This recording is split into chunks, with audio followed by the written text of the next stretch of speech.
You have heard the advice. I know you have. People mean well when they say it. They tell you to fake it until you make it. They tell you to just act confident. They tell you to put on a brave face. They tell you to push through the discomfort. That advice has its place, I suppose. It might work for someone who is just nervous about a presentation. It might work for someone starting a new job. But for the woman who is truly deeply burned out, that advice misses the mark entirely. It feels less like encouragement and more like another heavy task on an already impossible list. It asks you to perform when your very being is begging for a moment of quiet authenticity.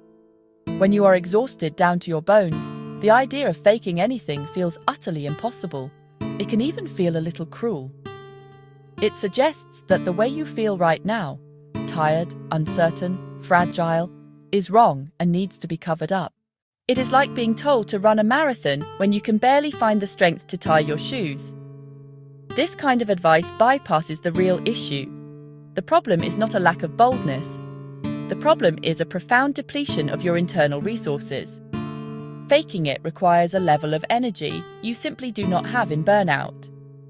It is an act of pretending. Pretending is work.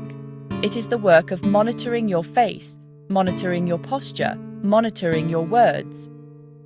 This disconnect is exhausting. It creates a painful gap between who you are and who you feel you are supposed to be. Instead of moving you toward confidence, it can deepen feelings of inadequacy and fraudulence. It can make you feel even more isolated, as if no one sees the real struggle beneath the mask. So let's set that advice aside. Let's put it on a shelf where it can't harm us. We are going to be honest about the exhaustion. We are going to approach this feeling of lost confidence not as a personal failure to be hidden, but as a signal. It is a signal from your body, your mind, your spirit. It is a signal asking for something far more powerful than pretense. It is asking for rest, safety, a gentler way forward. Let's be very clear about something. When you are burned out, your confidence is not gone.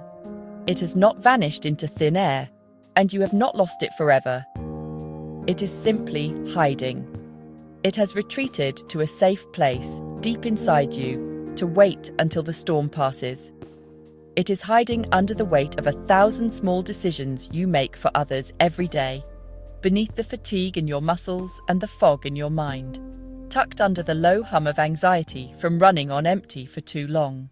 The very first tool you need is not something you have to buy or build. It is something you must give yourself. It is a permission slip. I want you to mentally write it out. I have permission to be tired. I have permission to slow down. I have permission to not have all the answers right now. This simple act is powerful. It is a declaration that you are on your own side. It counters the relentless inner critic that tells you to keep pushing, to do more, and to be better. It is a tiny shield against the world's expectations, and even your own. This permission isn't one time. You might need to grant it every morning or even every hour. When pressure mounts to say yes, pause and say, I have permission to take my time before I answer. When overwhelm hits, say, I have permission to only do one thing on this list today. This isn't letting yourself off the hook. It's the compassion you'd offer a dear friend. It is the foundation of safety. Another permission is lowering the bar for success. We expect 100% on an empty tank. Redefine what a win looks like today. A win might be getting dressed, drinking a full glass of water, stepping outside for 5 minutes. These aren't small or pathetic.